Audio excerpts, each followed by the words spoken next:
My partner left me, so I told everyone he doesn't have cancer.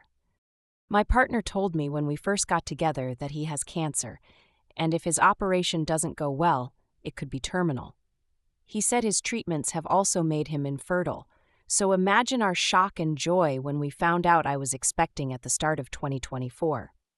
We now have a beautiful 5-month-old daughter who is perfectly healthy and thriving, and he is in remission. My pregnancy was difficult and lonely because of all the intense treatments he went through while waiting for his operation.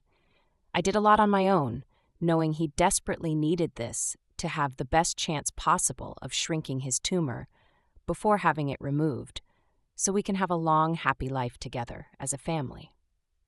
He is currently living with his ma'am while he is in recovery so that it takes the pressure off me caring for both him and our baby until he is well enough to move into our new home with us. He still comes to our house, and we go to his ma'am's all the time, so our baby isn't missing him. And on Wednesdays, he has his daddy-daughter days, where it is just the two of them to make sure they are bonding well, and he has the practice until he is well enough to care for her at home full-time, and give me a little break too. Last week, we had an attempted break-in at the house.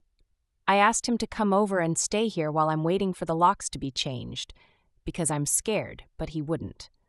I was talking to his ma'am, too, who slipped up telling me he wasn't home. Long story short, this is Reddit. I'm sure you can see where this is going. We argued for over 24 hours before my suspicions became too much, and I went to Facebook. It took me less than an hour to find the first 2 women. During my pregnancy, I was suspicious of a lot of things and put it all down to my hormones, as he would continuously tell me that I am paranoid and hurting him when I ask. One thing my paranoia just wouldn't let up about was his cancer and his treatments. I asked his ma'am about it, who told me he doesn't have cancer, but he is having treatments. He has an autoimmune disease which he receives transfusions for. Very serious, but nowhere near terminal, and no operations required. She also informed me he was in rehab, not hospital. He was addicted to cock and was trying to recover for me and our baby. I never mentioned to him that I knew. I assumed it was the embarrassment of wanting to get clean without me knowing, so he could be a good partner and dad. I was so proud of him for getting that help that I never spoke about it. With his autoimmune disease, his ma'am explained how brutal it has been for him and that he did have chemo a few years back, so maybe that's why he's confused. Pregnancy brain is a real thing, or maybe I'm just too blindly in love because I accepted this and never questioned it again. After discovering the first 2 women, I sent my partner a message telling him to let his girlfriend know I'm asking after her and not to bother coming home anymore. I've had the locks changed from the break-in so he can't get in. He panicked and started begging me to answer the phone and let him come see me so he could explain everything. I started to see everything through clear eyes for the first time and realized how long he had been gaslighting me for, and told him no. Realizing he couldn't get through to me, and now aware I was trying to contact his girlfriend, he panicked and went to her instead.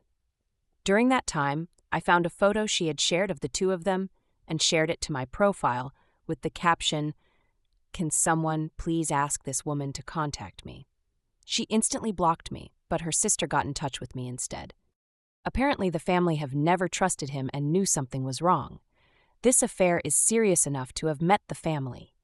She says he has told her not to speak to me as I'm a deranged stalker he slept with once years ago, and have been hunting him down trying to convince people my baby is his. I send her a photo, the birth certificate, and us in hospital together to show her sister before he can lie to her anymore. During this, I am also messaging another woman who is furious at what he has done and is helping me with all the information she is aware of. She tells me he broke her heart by cheating on her without even knowing he was cheating on me too. So far, I have the current timeline: chemo in March, a 19-year-old, rehab in April, July, a woman of an appropriate age this time, but also cheating on her, August, now, his 20-year-old girlfriend.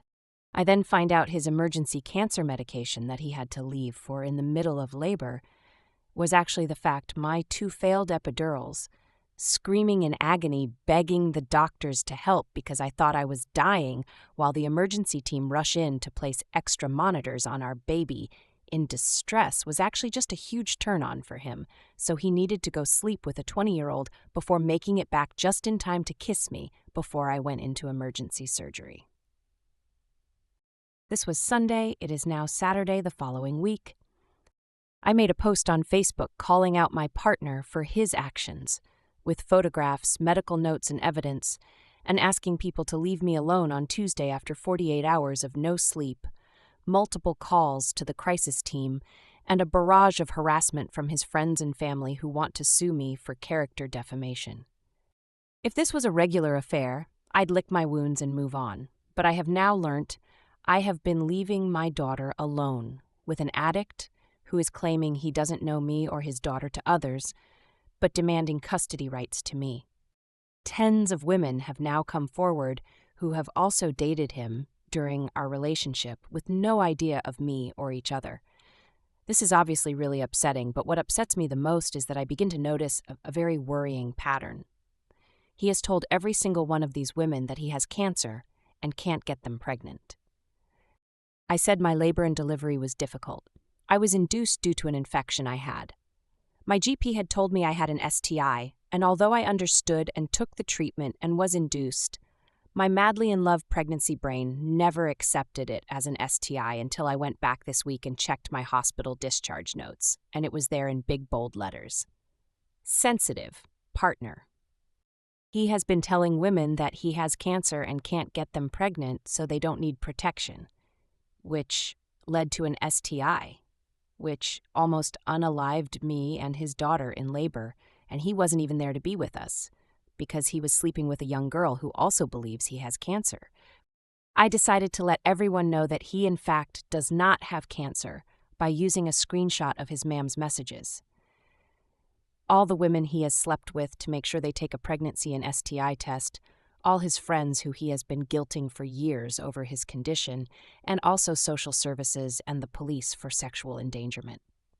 Me and my daughter now have safeguarding in place for us from a local organization for women leaving abusive relationships, so I feel very safe to reveal the truth about him and make sure all of his partners are safe and informed, seeing as he couldn't uphold his legal obligation of declaring an STI. I guess his postpartum girlfriend will do it for him. I have also had contact from many of his old friends, band members, and ex-partners who have all gave me testimonies to use for the police and as backup for if his mother does in fact try to sue me. This man has been lying and manipulating women for over 9 years. So far, everyone is now aware of his lies, and I am waiting for my in-person meeting with the police. I can't imagine any updates from here as it will only be a legal battle that probably can't be shared, but if anything else of interest comes to, I will make sure to write about it. Oh, also my partner is a primary school teacher. I've spoken to the police this morning. There is nothing they can do unless they find the drugs on his person in the school. So nothing is stopping him snorting a line before he starts work, as long as he takes nothing else with him. They've implied the loophole is that they catch him behind the wheel, and if some reported him driving on drugs, they could catch him that way. They said they can confirm that multiple reports and investigations have begun before even my report, so they are unable to share much information with me, even thought he case involves me, but they told me it is imperative I apply for Clare's Law and have helped me with the application. It can take up to 10 days for my in-person meeting to provide my documents, and then it can take several weeks for the information to be shared with me. Knowing what I do already, I feel sick that they have told me how important it is for me to make this application. I can't believe in a few weeks he's going to discuss me even further when I receive his police records. My only silver lining is that once I have the police reports on top of my medical reports, he doesn't stand a chance in family court, and me and my girl will be free to restart our lives together. Also, another little note. I've been looking for family court advice in a MAM support group and have been informed that luckily she's only 5 months old.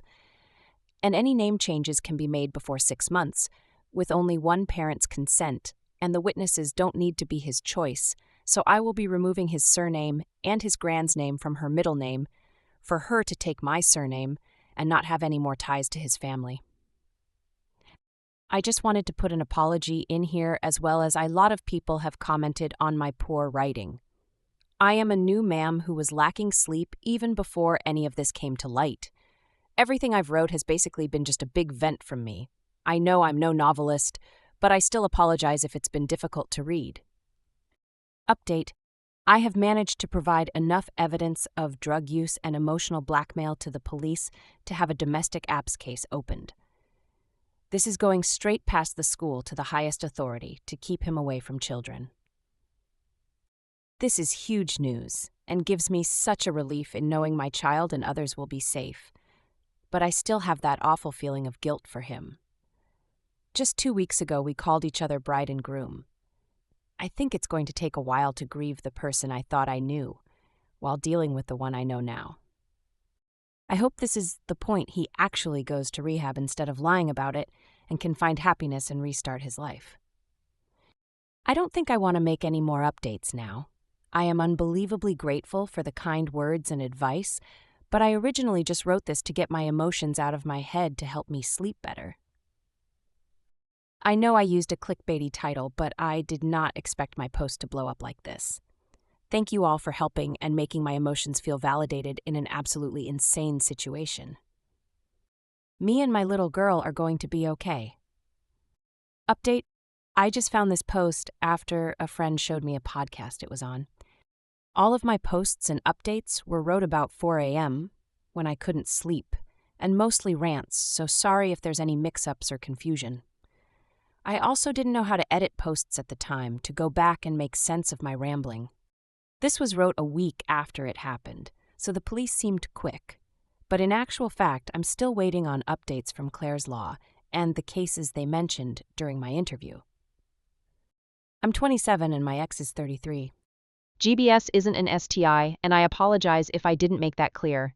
It's a bacteria contracted from being intimate, apparently common in people with autoimmune disease, but only harmful during pregnancy. I never received STI testing during pregnancy due to being over 25. My GP told me that my symptoms presented as an STI and recommended testing for gonorrhea, but I turned down the offer thinking it wasn't possible, and she just told me I had GBS, so it must have only been that. It was my discharge papers from the hospital that had sensitive partner STI under the risk assessment section. I made a mistake. He did actually tell me he was in rehab. I forgot, as I didn't have text messages about it. He emailed me for 1 month, telling me he couldn't have his phone in rehab, and I had completely forgot. Yes, he is still with his new girlfriend. She is sadly under the same spell I was. She rang me off my MIL's phone to demand a DNA test on my child, and they have all been blocked since. I start DA counseling this month, and I am also on a waiting list for perinatal counseling too, to help me process my trauma and get help as a single mother. I'm not doing very well at the moment, but my daughter is doing extremely well. He is still working at the school during all these investigations. And from what I've been told, I obviously don't go out drinking in town anymore to see for myself, he is drug dealing, drinking, and using every weekend with his group of 20-year-old friends. I hope that answers most of the questions in the comments. For the people saying they have been through similar, I am so unbelievably sorry. This is the worst pain I have ever experienced and would never wish it on another soul. If you're still going through this or are still struggling, please contact your country's crisis teams and go to your doctors for mental health advice. I'm not sure about other counties, but the UK is brilliant for confidential help and advice. You're never alone. Thank you all for advice and help.